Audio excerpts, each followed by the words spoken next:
Hello friends, कसे आहात? आज आपण बघणार आहोत मिक्स डाळींचे आप्पे. यासाठी लागणारे त्याचं योग्य असं प्रमाण. हे आप्पे जे आहेत ते उन्हाळ्यासाठी एकदम पौष्टिक असतात आणि एकदम हलकेही असतात पचण्यासाठी. मिश्र डाळींचे असल्यामुळे ते पौष्टिक तर असतातच. तर चला तर मग आपण बघूया त्याचे योग्य असं प्रमाण. तर आपल्या घरामध्ये असणाऱ्या कोणत्याही वाटीने 2 वाटी तांदूळ घ्यायचे आहेत आणि त्याच वाटीने आपण बाकीच्याही डाळींचे प्रमाण मोजणार आहोत.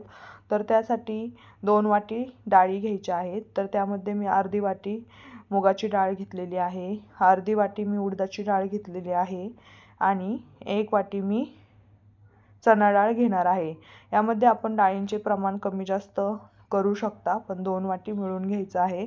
त्यानंतर 1 वाटी आपण पोहे घेणार आहोत आणि कोणतेही इस्ट किंवा सोड्याचा वापर न करता आपण यामध्ये मेथीदाणे वापरणार आहोत.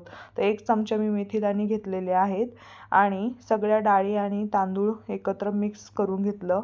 त्यानंतर हे डाळी आणि तांदूळ मिक्स झाल्यानंतर 1 ते 2 पाण्याने मी स्वच्छ असं धुवून घेणार आहे. हे तांदूळ जे होते तर ते मी रेशनिंगचे जुने तांदूळ वापरलेले आहेत. या तांदळामुळे ते एकदम व्यवस्थित फुगतात आणि व्यवस्थित होतात. तर आपल्याकडे असणारा कोणताही तांदूळ आपण वापरू शकता, शक्यतो जुना तांदूळ वापरावा. त्यानंतर मी पाणी घालून हे 5 ते 7 तासांसाठी ठेवलेलं आहे भिजण्यासाठी. त्यानंतर तुम्ही बघू शकता 5 ते 6 तासांनी मी उघडून बघितलं तर एकदम छान असं भिजलेलं होतं. तर तुम्ही बघू शकता डाळ हाताने तुटती म्हणजे व्यवस्थित भिजलेलं आहे. त्यानंतर मी मस्त बारीक वाटून घेणार आहे. पाणी एकदम थोडंसं लागेल जसंच टाकायचं आहे आपण वाटताना. तर वाटत असताना जी डाळी होत्या तर त्या एकदम बारीक पण वाटायच्या नाही आहेत. एक रवाळ वाटून घ्यायचं आहे आणि वाटून झाल्यानंतर एका पातेल्यामध्ये मी ते मिश्रण जे आहे तर ते काढून घेतलेलं आहे. सगळं वाटून झाल्यानंतर आपण ते व्यवस्थित फेटून घ्यायचं आहे. हे मी एक रात्रभर ठेवणार आहे. रात्रीचं वाटलेलं होतं म्हणून मी रात्रभर ठेवणार आहे. तर सकाळी तुम्ही बघू शकता मी यामध्ये कोणताही सोडा किंवा इस्ट घातलेलं नव्हतं, तरी ते एकदम व्यवस्थित फुगलेलं आहे. आता आपण ते व्यवस्थित मिक्स करून घेऊयात. जास्त पण हलवायचं नाही आहे. आता आपण यामध्ये घालणार आहोत थोडंसं कोथिंबीर, थोडासा कांदा बारीक चिरलेला आहे, अद्रक लसूणची पेस्ट मी यामध्ये टाकलेली आहे आणि मीठ टाकलेलं आहे आणि व्यवस्थित मी मिक्स करून घेऊन आप्पे बनवण्यासाठी घेणार आहे. हे यातलं मी थोडंसंच मिश्रण घेतलेलं आहे, बाकी मिश्रण मी फ्रीजमध्ये ठेवून दिलेलं आहे. तर आता आप्पे पात्र घेऊन यामध्ये थोडंसं तेल टाकलेलं आहे. आप्पे पात्र गरम झाल्यानंतर गॅसची फ्लेम लो केलेली आहे आणि आता त्यामध्ये मी ते जे मिश्रण आहे तर ते थोडं थोडं टाकणार आहे.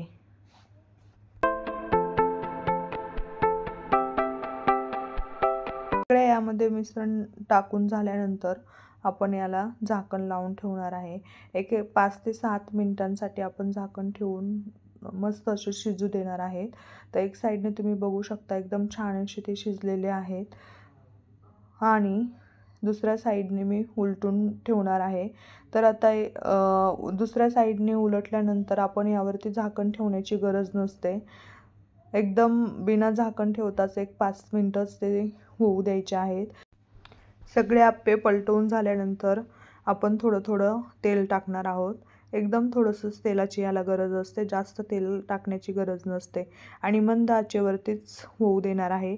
5 मिनिटानंतर मी चेक करून पाहिले तर ते व्यवस्थित झालेले होते आणि दोन्ही साईडने एकदम व्यवस्थित असे फुगलेले होते आणि शिजलेलेही होते. तुम्ही बघू शकता एकदम खुसखुशीत आणि मऊदार असे तयार झालेले आहेत. तर मी आत्ता हे आप्पे मिश्र डाळींचे तयार केलेले होते, त्यामुळे ते एकदम पौष्टिक असे आहेत. एकदम मऊ लुसलुशीत तयार झालेले आहेत, जाळीदार पण आहेत आणि खाण्यासाठी एकदम छान आहेत. आपण सांबर किंवा खोबऱ्याच्या चटणीसोबत किंवा सॉससोबत हे खाऊ शकता. तर तुम्ही पाहू शकता आतमध्येही एकदम व्यवस्थित शिजलेले आहेत. तर असेच आप्पे आपण तयार करून पहा आणि कसे तयार होतात हे मला नक्की सांगा आणि माझी रेसिपी पाहिल्याबद्दल धन्यवाद.